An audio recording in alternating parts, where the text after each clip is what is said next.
Yep, that's me. You're probably wondering how I ended up in this situation. At mo i-embrace.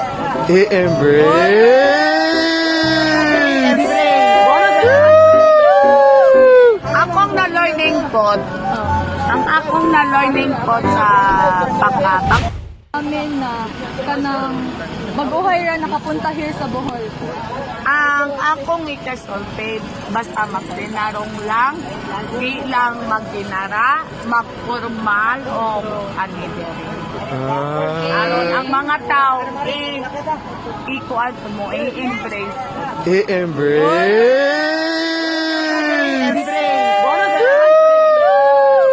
Akong na-learning pod, ang akong na-learning pod sa pagkabag-on ako, may malinaw na sukog malipayon way lang. Ay ang akong nakuha kung mag-enter uyab-uyab gubag kinabuhi. Ano yan na mo ko'y uyab. Daot niya kinabuhi. Bisag, imbis kayo no, naon mo yung problema, maluwas.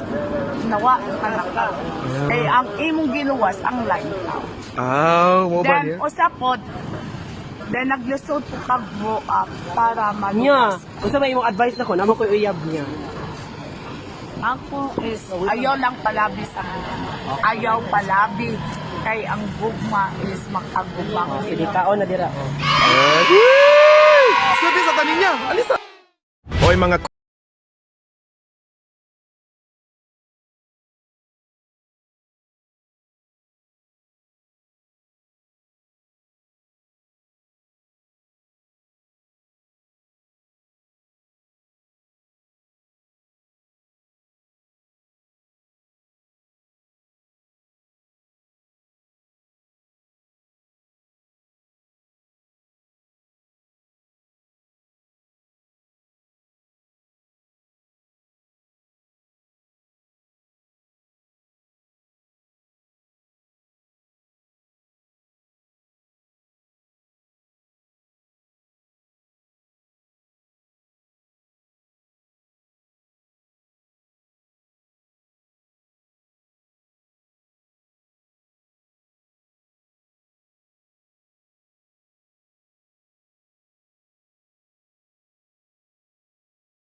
kasi bawat araw na pinapasok mo, isa yang hakbang papalapit sa pangarap mo. Yan lang muna sa ngayon mga quiz. Shall return sa next vlog. At tandaan, kahit simple ang araw mo, kahit walang malaking ganap, progress pa rin yan.